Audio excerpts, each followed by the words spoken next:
información que escuchábamos a través de una emisora portátil indica que en 1 hora y cuarto más, es decir, a las 11 de la mañana, la moneda será bombardeada, si no es evacuada por la gente de gobierno que se encuentra en el interior.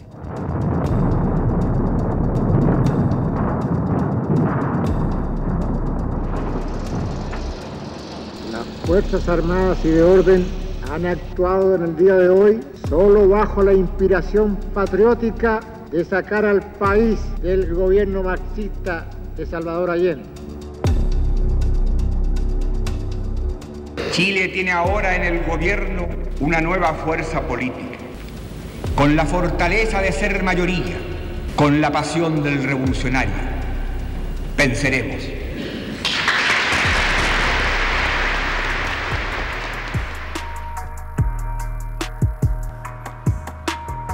¿Qué tal? ¿Cómo les va a todos? Buenas noches. Gracias por acompañarnos. En este día que marca la historia de nuestro país, 11 de septiembre, cada año y este año en particular, se genera una reflexión y es una conversación que yo creo que nos tenemos que dar como país, mirando hacia el futuro, por cierto, para no volver a repetir los errores del pasado, pero con la mirada al futuro. Y estas historias, estas grandes historias, esas historias que marcan la existencia de los seres humanos, está constituida por pequeños grandes hitos. Y hoy tenemos acá, en nuestro set, a alguien que es de la casa. Tiene 50 años trabajando en TVN y ella es la protagonista de una de esas pequeñas grandes historias que probablemente marcan el rumbo del patrimonio. Quiero que saludemos a través del buenas noches a todos. Le decimos buenas noches a todos, buenas noches. Amira Arratia. Un aplauso para usted, Amira. Gracias por la invitación. No, gracias. Amira me ha pedido que la tutee. Yo la trato a usted, pero la voy a... Si de pronto se me sale un usted, no me mire feo porque es un tema de costumbre. El usted distancia. Exactamente. Amira, estamos en esta conmemoración, ¿no? En este recuerdo de lo que han sido estos 50 años desde aquel 11 de septiembre de 1973, entendiendo que hay que mirar al futuro, sí, pero nos vamos a centrar en hechos que ocurrieron donde tú, a través de tu trabajo, tuviste una participación bien especial.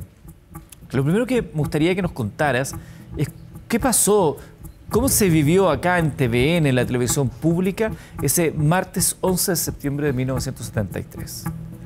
Mira, exactamente el día yo lo tengo como referencia porque cuando yo empezaba el canal, que fue en febrero del 73, empezaba también la universidad. Entonces trabajaba mediodía, estudiaba en la universidad y mediodía trabajaba. Y al canal entraba a las 3 de la tarde y ese día martes hubo paro universitario en la Universidad de Chile. Entonces yo estaba en mi casa preparándome para venir a trabajar y de pronto vino el golpe y nada, ahí quedó suspendido el día, quedó suspendido el trabajo, quedó suspendido todo. Y luego de eso el canal se cerró 3 días, se transmitió a través de Canal 13, transmitió a través nuestro, entonces no había trabajadores nuestros y a mí me llamaron a fines de septiembre que volviera a trabajar. Usted tenía 20 años en ese momento. Estaba empezando con ese trabajo acá en TVN, que entiendo que llegó por un trabajo que le dijeron que era bastante menor. Sí. Me dijeron, la persona que me entrevistó, hay un paréntesis, cosas raras que pasan en la vida. A mí nunca me gustaba llegar tarde a ningún lugar, soy como muy estresada. Y recuerdo haber estado paseando aquí en Providencia como media hora, esperando cruzar el puente para venir a la entrevista. Era febrero del año 73. Y me hicieron la entrevista y sí, quedé, pero compartía el tiempo con la universidad. Y fueron momentos de mucho crecimiento, de mucho conocimiento. Y sí, cuando me hicieron esa entrevista yo no entendí mucho, me dijeron, esto es un cargo muy menor para una universitaria. Pero dije, no importa, o sea, yo quiero hacer esto porque lo que tiene que ver con archivos siempre me ha encantado, siempre me ha encantado. ¿Cómo se entera y qué sintió cuando escucha, estando en su casa, ya que era un día de huelga de estudiantes, que había ocurrido un golpe de Estado? Primero, incertidumbre, tremendo. Segundo, miedo, miedo de no saber qué pasaba. Tercero, la incomunicación, el no tener teléfonos funcionando. No sabíamos qué había pasado con familiares nuestros, con amigos nuestros, con la misma gente con que tú trabajabas en el canal. Entonces fue mucho desconcierto, y después del desconcierto fue ¿qué se viene ahora? ¿Qué nos espera ahora? ¿Esto será un par de días? ¿Serán unos meses? ¿Cómo van a cambiar los estamentos de la sociedad? Porque pasamos de una sociedad civil a una sociedad militar, donde las reglas son distintas, la forma de organizarse es distinto, y nosotros que éramos, si vuelvo al terreno solo de TVN, éramos chicos, empezando, casi jugando a hacer televisión. Que estaba creciendo, recién casi naciendo. Jugando a hacer televisión, donde todos colaborábamos, éramos todos amigos y nos ayudábamos, porque era una pequeña familia. O sea, se repite mucho cuando se habla de Televisión Nacional, de su historia de la familia, pero yo te puedo decir que realmente era la familia. O sea, no nos importaba qué rol teníamos que jugar, pero apostábamos todo al éxito del programa, de la nota, del reportaje. Estábamos todos en lo mismo. Muy prendidos, como se diría ahora. Para todos aquellos que nos están viendo, que dicen, mira, ¿quién es Amira? Amira Arratia. Amira Arratia tiene 50 años trabajando en TVN, estaba ese 11 de septiembre. Y las imágenes que usted está viendo en este momento, esas imágenes que son de archivo, muchas de ellas habrían sido destruidas de no haber sido por la osadía que tuvo Amira de no obedecer una orden que implicaba destruir mucho de este material. Cuando vuelve usted, Amira, a TVN, después de esos 3 días cerrados, el canal era distinto. Había militares en la entrada. Era un panorama distinto, absolutamente. Sí. ¿Cómo era eso cuando llega acá usted? Me imagino que la revisaron, la habrán preguntado quién era o qué hacía. ¿Cómo fue ese momento? Mira, a mí lo que más me impresionó es que en la puerta del canal había gente armada que te recibía. O sea, eso... y yo decía, ¿pero por qué? ¿Por qué tienen que estar armados si yo no tengo ni un lápiz? O sea, pero eso fue la primera impresión.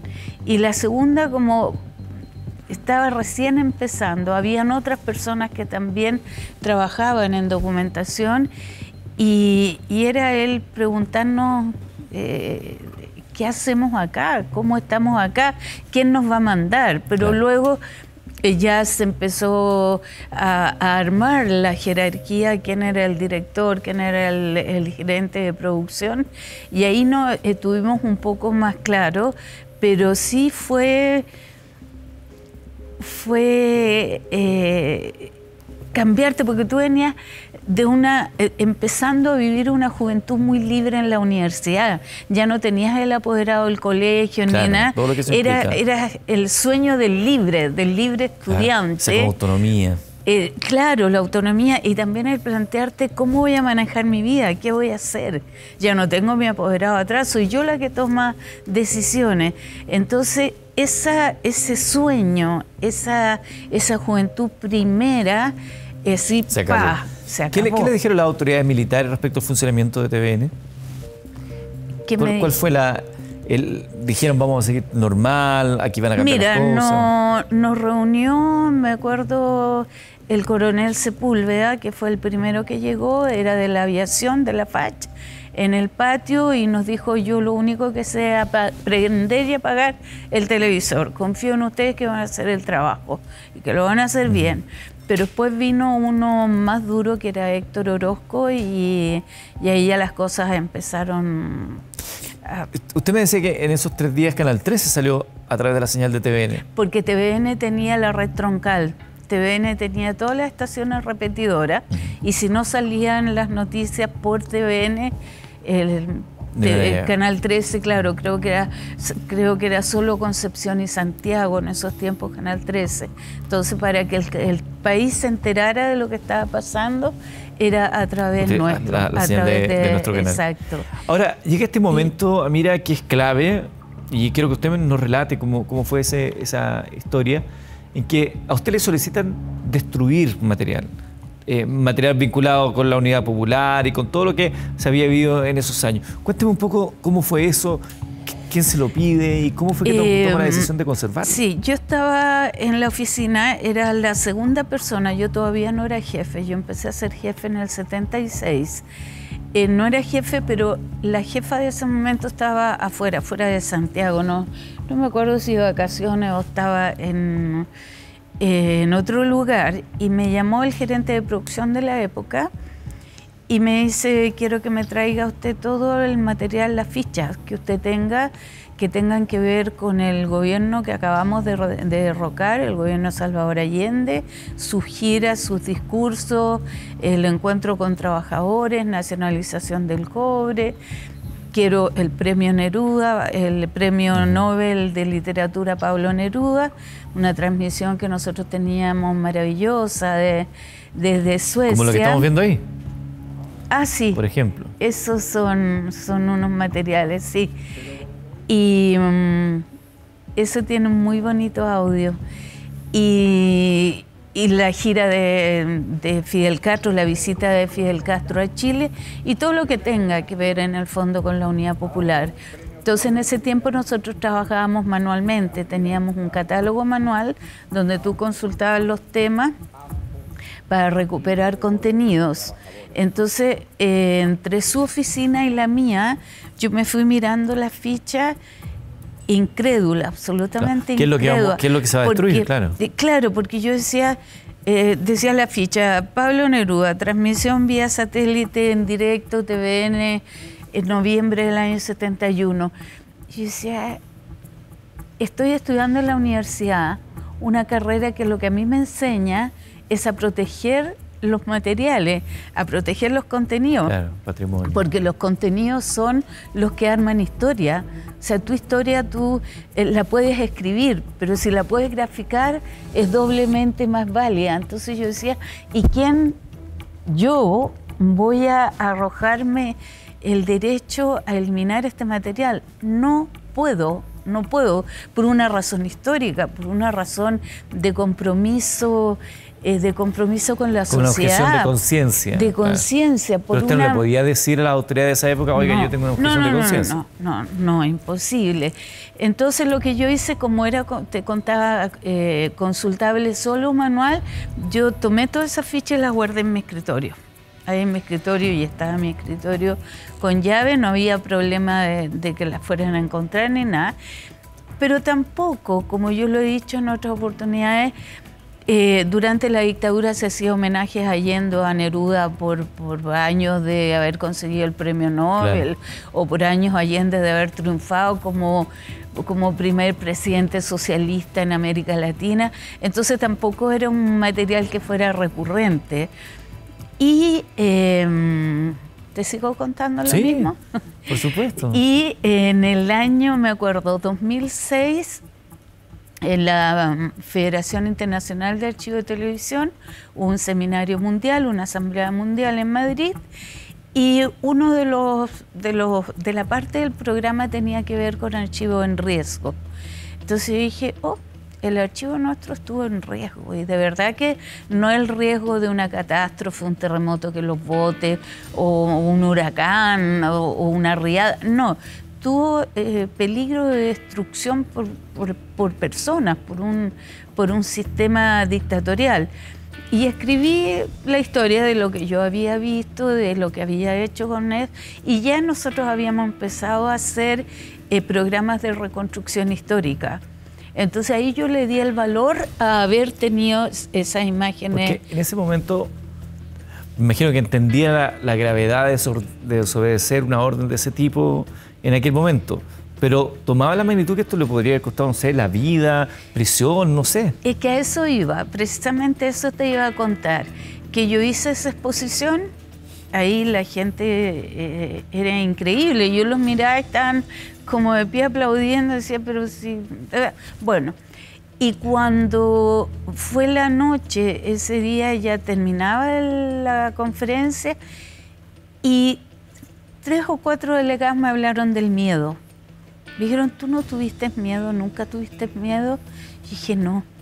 Primera vez que pienso en el miedo, porque para mí fue una cosa de protección histórica, de protección de los materiales. Yo nunca dije, él está allá, entonces, como me mandó, le voy a decir que no, no, te prometo que no, te prometo que fue una cosa netamente de decir, el día de mañana vamos a querer contar el golpe, vamos a querer contar que hubo un gobierno que duró 3 años y que quizás por eso estamos con esto otro. Entonces, pero si con el advenimiento de la democracia, Patricio Aylwin, que no creo lo hubiera hecho nunca, pero hubiera dicho hay que borrar el gobierno anterior, tampoco lo habría hecho.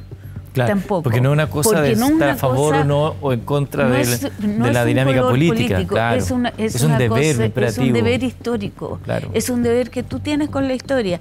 Y más todavía si tú asumes que estás en una televisora pública, que tienes compromiso con toda tu audiencia. Entonces, con mayor razón. Amira Arratia, nuestra invitada del día de hoy, 50 años en TVN, es quien ha rescatado justamente esa ficha y permitió que no se destruyera este material, mucho del material que hemos estado viendo. Premio Anatel por lo demás 2023 por su importante contribución a la preservación patrimonial audiovisual de la industria televisiva. De ella estamos hablando, ella es quien nos está acompañando esta noche y de verdad que es un deber totalmente, e insistimos, más allá de la simpatía política que uno puede llegar a tener o no con quienes estuvieran, es un deber conservar ese patrimonio para la memoria nuevamente, para no volver a cometer los errores del pasado, para también mirarnos como éramos, lo que sentíamos, lo que vivíamos. Uno ve las imágenes, va descubriendo rostros, ropa, locomoción, el ambiente que se vivía, esa ventana al pasado que es tan importante. ¿Cómo eran en ese entonces, Amira, los noticieros de TVN? Porque aquí empieza toda una época un tanto polémica de la utilización que se dio a la señal del canal. Sí, era información bien unilateral en ese tiempo, sí. Yo me acuerdo los primeros informativos eran leídos por Darío Aliaga y Guillermo Parada, y sí, tenían una línea evidentemente que era un poco la destrucción o no la destrucción, sino que el decir este gobierno de la Unidad Popular es el que nos hizo a nosotros tener el gobierno ahora para poder ordenar el país, que era un país caótico o como ellos quisieran llamarlo, pero sí era absolutamente unilateral. De hecho, al archivo nuestro había periodistas que iban y nosotros veíamos un enfrentamiento, como teníamos que catalogar, nos decían, no, esto es un acto terrorista. Y después la historia demostró que no era un acto terrorista. El periodista le decía, esta cinta tiene un acto terrorista, catalóguelo como tal. Catalóguelo, y las fichas, yo creo que si las buscara todavía encontraría fichas que están con una T, que no era un acto delictual, era un acto de terrorismo, y tú te das cuenta que había sido un enfrentamiento provocado. Entonces, sí, era muy difícil. De hecho, hay un caso bastante emblemático de una de esas puestas en escena, que era bastante burda, donde entiendo se escucha incluso prácticamente la acción para montar. Sí, es el caso en el Tume. ¿A eso te refieres tú, al caso en el Tume? Sí, eso... Mire, permítame un segundo, porque tenemos ese material. Me gustaría que lo pudiéramos compartir con aquellos que nos están acompañando esta noche acá en TVN, esta noche de 11 de septiembre. Esto es uno de esos materiales que se rescatan de un montaje que se presentó en su momento como si fuera una noticia, como un enfrentamiento, pero usted verá el nivel de lo burdo que fue ese armado, y luego Amira nos va a contar la historia de cómo se rescató y qué es lo que hay detrás de esto. Avancen del lado izquierdo, avancen. Los efectivos de la CNI aparecen recibiendo instrucciones para salir en cámara. Vamos. Vamos. Vamos.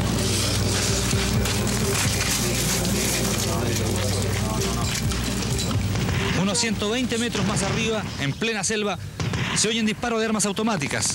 El tiroteo nos parece infernal, ya que no estamos claros de la situación. Este es el material de cámara original y en él no se escuchan disparos.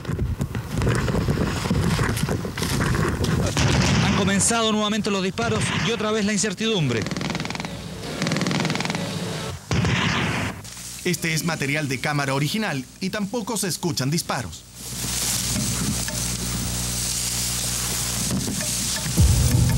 Ya, esto que acabamos de ver, una reconstitución que hizo Informe Especial, a quien le agradecíamos, por cierto, el año 2015, donde se muestra el material original y luego una edición con efectos de sonido, donde se ve a la gente actuando, literalmente, lo que podría haber sido un enfrentamiento. Sí, en esa oportunidad el periodista que hizo el reportaje que se emitió originalmente, lo emitió evidentemente como el montaje, como lo que fue. Y después cuando, no sé si habría limpieza de su escritorio, no sé, me dijo, mira, te entrego estos 3 originales de Eneltume, ve tú lo que haces con ellos, si los borras o no. Y yo tengo un principio profesional de todo el material que a mí me han entregado a lo largo de la vida, así como para que lo bote. Siempre pasa, la gente en mi oficina me ayuda, o qué sé yo, pasamos y revisamos y vemos si realmente es votable o no, porque de pronto tiene imágenes que a lo mejor para el periodista no son importantes, pero para nosotros, para el acervo archivístico, claro, es importante. Y en esa yo me encontré 3 cintas y las digitalicé, y en esas cintas sí efectivamente se ve que no hay disparos y que hay una preparación previa para que salgan los militares corriendo y disparando. Pero hay instrucciones ahí del periodista que le dice al cámara, avísame cuando estés listo, 1, 2, 3, no, usted todavía no, ve todavía. Entonces hay todo como una mise en escène de ese material. ¿Qué sintió cuando vio ese material y se dio cuenta que era tan distinto a lo que había sido presentado en el noticiero de TVN? Vergüenza, fíjate, vergüenza de que fuéramos capaces a través de las pantallas de TVN mostrar esos montajes. Sí, y mucha rabia de saber cómo se preparaba, cómo se hacía, porque no solo ese, hay otros muy anteriores, pero ¿Qué hacías, Eduardo? La verdad es que ¿qué hacías? Dolor, resignación, rabia, impotencia. ¿Lo habló con el periodista alguna vez? No, porque ya se había ido del canal. No, ya se había ido. Entonces, son tantas las emociones que se cruzan, porque son seres humanos los que están ahí siendo víctimas de un tiroteo o de las órdenes. Entonces, es complejo. No es fácil. ¿Y tiene usted idea de qué material sí pudo ser destruido, qué material se perdió para siempre? No, el que se perdió no, porque sabemos que, por ejemplo, nos preguntan por un programa que se llamaba Una vez un hombre. No hay ninguno. Después están preparando... ¿Qué tenía ese programa? Era Una vez un hombre, era un protagonista que le hacían una entrevista y contaba su historia, pero eran protagonistas interesantes, gente interesante. Después, por ejemplo, los primeros Titanes del Ring, tampoco la primera época no tenemos nada, que fue como la más importante, aunque después se reeditó, pero sí, y de cine, en ese tiempo... Prensa trabajaba con cine 16 milímetros y eso sí yo lo vi a los militares sacar y llevárselo, pero piensa años 73, los sistemas de catalogación no eran tan sofisticados como son ahora, entonces también era difícil buscar una ficha, es decir, ¿qué se habrá llevado? Porque en esta cantidad de material, no, eso ha sido un trabajo difícil. Y es un trabajo además que continúa, porque entiendo que el proceso de digitalización se mantiene todavía. Sí, nosotros empezamos en el año 2010 a digitalizar el material nacido digital desde el 2010 en adelante, pero hacia atrás hicimos una retrospectiva histórica, un levantamiento, y estamos digitalizando todo el material a partir del año 69. Y nos hemos encontrado con cosas muy interesantes, muy buenas. Yo pienso que a lo mejor por ahí puede aparecer, porque por ejemplo, encontramos en una cinta que no tenía ninguna identificación, yo pedí que la digitalizaran y estaba un capítulo del programa Ayúdeme usted, compadre. Era fantástico, fantástico, blanco y negro, buenísima la definición. Entonces esas cosas te ponen contento. Es una interesante conversación la que estamos teniendo esta noche con Amira Arratia, premio Anatel 2023, una mujer clave en el rescate y la posibilidad de no desaparición de mucho material de una época de nuestro país que hoy día nos lleva a esta reflexión en este 11 de septiembre, mirando hacia el 1973, acá en este 2023, con los ojos puestos en el futuro. Buscando aportar desde un espacio, ¿no?, a la conversación integral de lo que nos sucede como país y de lo importante que es mirar hacia el futuro.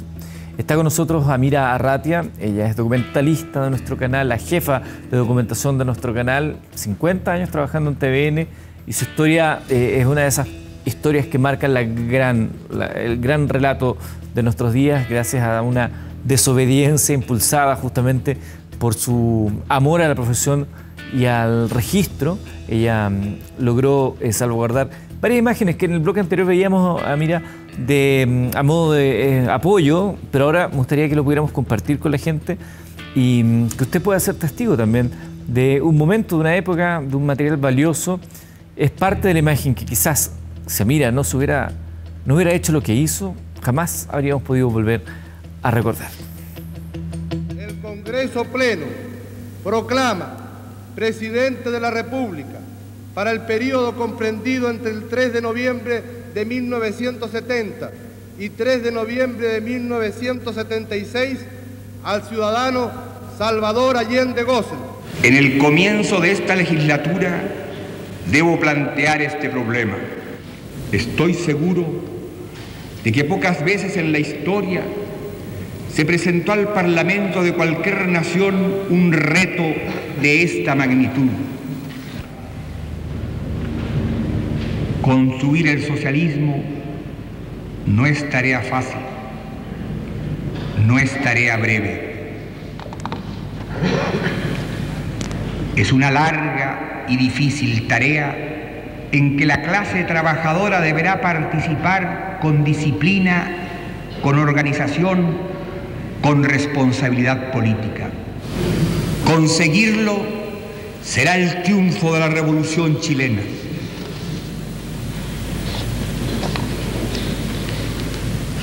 Por esta meta combate el pueblo, con la legitimidad que da el respeto a los valores democráticos,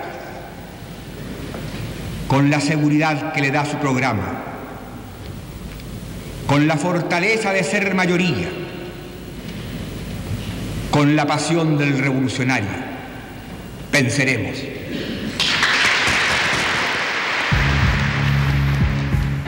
Bueno, es ahí un momento histórico, que es el momento en que Salvador Allende asume la presidencia de la República. Vemos al lado a quien posteriormente será presidente de la República, Patricio Aylwin, en su calidad de dirigente de la democracia cristiana. Esta es una imagen que fue de las tantas imágenes que fueron solicitadas para ser destruidas. Sí, exactamente. Pero te digo, yo no tenía las herramientas técnicas como para revisar ese material, sino que a través del título y una pequeña reseña, yo dije, asume Allende es un hito histórico. O sea, claro, cualquier presidente que asuma, independiente de su color, es un acto importante, no lo puede eliminar. Además, para los más jóvenes que a lo mejor nos ven hoy día, vivimos una época donde cualquiera de nosotros puede dejar registro de un hecho, ¿no? Tenemos cámaras de alta definición en nuestros celulares y todo queda registrado de diversas tomas. Es poco probable que ocurra algo en algún lugar donde no haya una cámara de seguridad o que alguien haya grabado desde una ventana algo. En esta época estamos hablando de registros que eran más bien escasos, por lo caro que era además poderlos hacer. Absolutamente, pero como estos eran hechos oficiales, como por ejemplo cuando Allende fue a Naciones Unidas o cuando a discursiar a Naciones Unidas, o cuando Pablo Neruda ganó el premio Nobel, que el canal transmitió vía satélite, una de sus primeras transmisiones vía satélite, eran cintas de 2 pulgadas, o sea, no había otra forma de grabar, no es como tal como dices tú ahora, un celular, queda todo grabado. En ese tiempo eran cintas que pesaban 12 kilos cada una, de 2 pulgadas, gigantes. Entonces, claro, los registros que hay, y si tú ves, no sé, ahí tenía un poco de problemas técnicos esa imagen. Claro, como comienzo tracking. Claro, tenía como tracking, pero la verdad es que está impecable y ya hace 54, claro, cuando asumió Allende, 54 años, entonces sí, ese tracking, bueno, esos problemas ya de lo viejo de la cinta, pero igual luego que al testimonio, sí, no, y al digitalizarla se mejora también. O sea, el típico problema que uno tenía con los VHS, ¿se acordarán? Con los VHS. Los que tenían un poquito más de años y uno limpiaba el cabezal.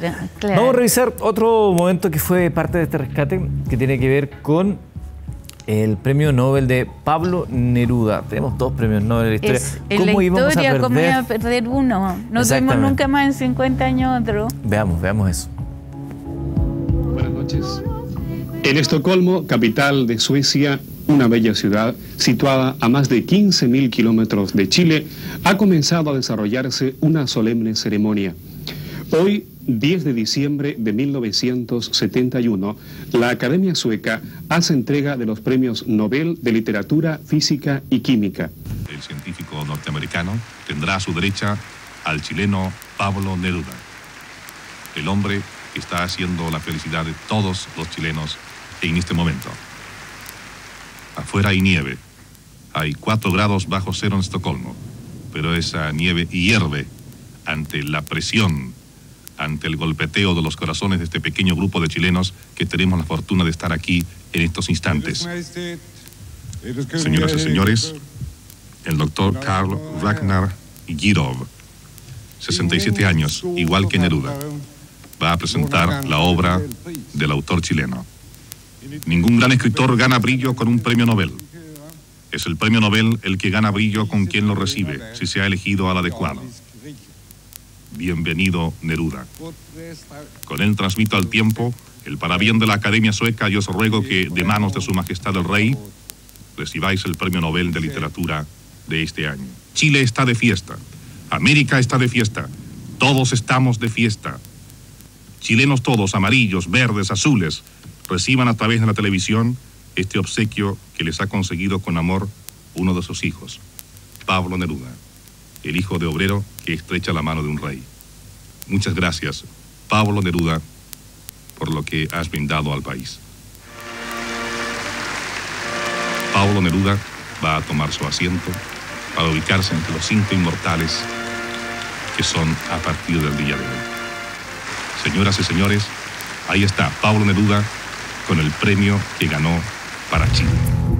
Qué relato el de Sergio Silva en este momento. Y eso es patrimonio, eso es de todos los chilenos, eso es la memoria tuya que queda ahí.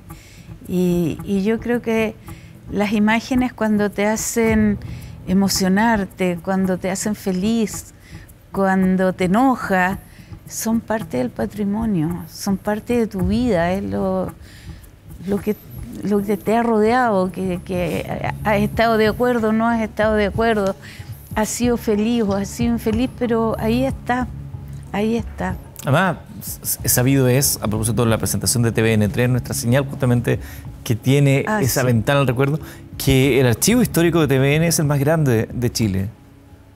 Y de Latinoamérica, según los expertos. Mire. Sí. Ahí estamos haciendo un trabajo realmente precioso, porque cuando empezó el tema de la digitalización, empezamos a tener tanta cantidad de material que yo decía, y que apela a la memoria, o sea, que yo digo, ¿Cuánta gente quisiera ver el Festival de la Una de nuevo? ¿Cuánta gente quisiera ver un programa de Raúl Mata de nuevo? Y si los tenemos aquí, los tenemos digitalizados, pongámoslo en alguna plataforma.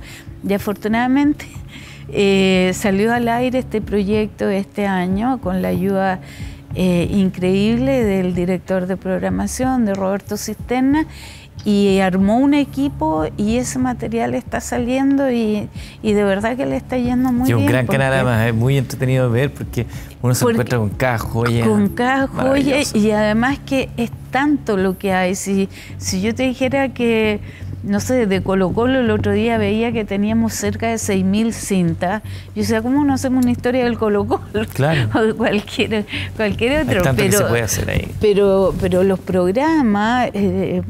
estos mismos vamos a ver, los happening con Ja, para los niños, los cachureos, es mucho material que quizás por la televisión abierta no puede ir porque ya no son atractivos comercialmente, pero sí, si los tiene, compártelo. Si usted no tiene TVN3 en su cable operador, puede exigirlo, pídalo. Llame a su cable operador y dígale que es de los canales. Sirve, funciona cuando uno ejerce esa presión. Yo afortunadamente lo tengo dentro del mío, así que estoy feliz de poderlo ver.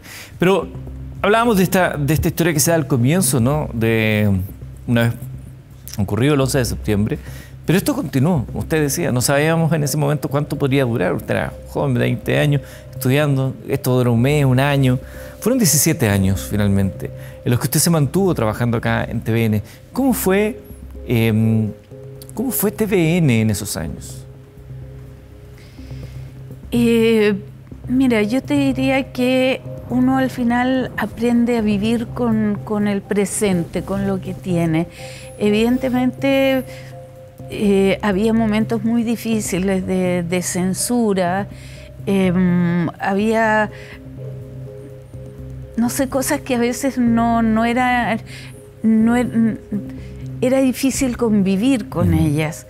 Pero ¿Algún episodio en particular que recuerde de esos momentos difíciles de censura o de aquello con lo cual era difícil convivir? Claro, de censura en los programas que nosotros sabíamos, porque ya te digo, éramos una pequeña familia, todos amigos, pero por ejemplo en un programa había un concurso que de arriba de donde estaba el rack de la iluminación tenían que caer hojas y los concursantes en una canasta recogieron hojas y el que recogía más ganaba, no sé qué. Lo censuraron porque nada podía caer, porque era el tiempo en que iba a caer, ¿te acuerdas? No lo puedo creer. Por esa sutileza. Por esa sutileza. Claro, que estaba de moda, iba a caer. Iba a caer, claro. Después, otra vez estaban grabando un especial de Bafona, y el Bafona terminaba una canción y hacía no sé qué, tampoco podía hacer. Entonces, claro, eso lo vivían los productores, los directores, que en carne propia. Yo solamente veía y le decía, oye, ¿y este programa, pero hasta dónde? Porque sale la mano, pongo la mano o la mano no la escribimos, claro. No sé, era complejo y a veces nos reíamos, la verdad. Más te vale eso, pero sí eran momentos difíciles y además que los trabajadores de TVN tuvimos que empezar a vivir en otro ambiente, en un ambiente donde había armas, donde había militares, donde había órdenes, donde había, qué sé yo, de pronto intromisión inclusive en la vida sentimental de las personas. ¿Cómo así?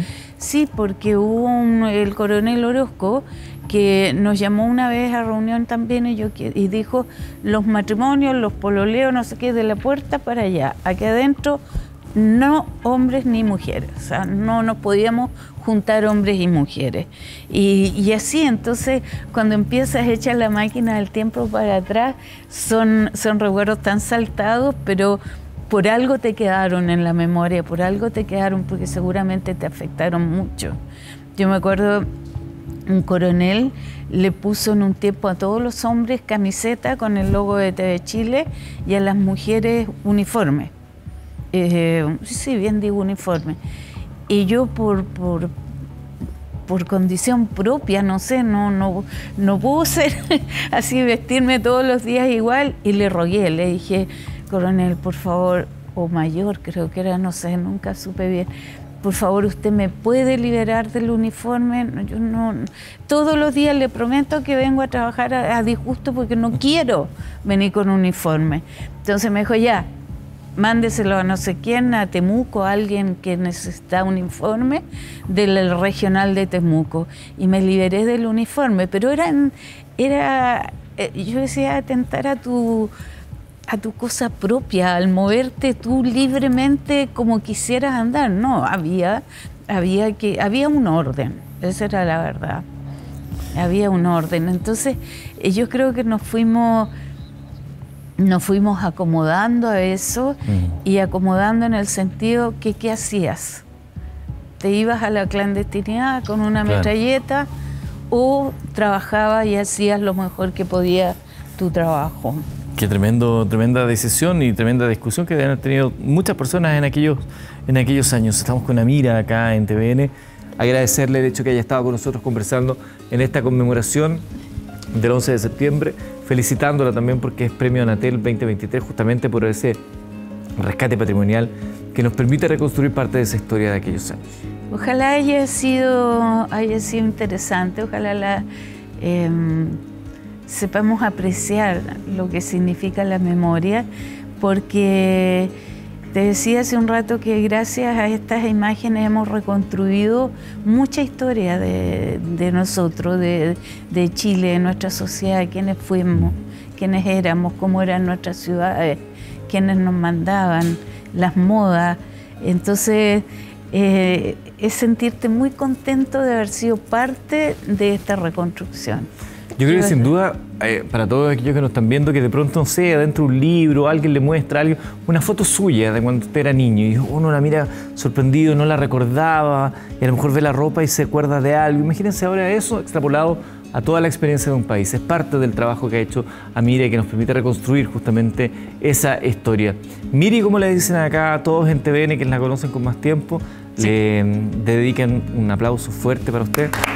Muchas gracias por estar con nosotros, gracias a ustedes también por acompañarnos en esta conversación.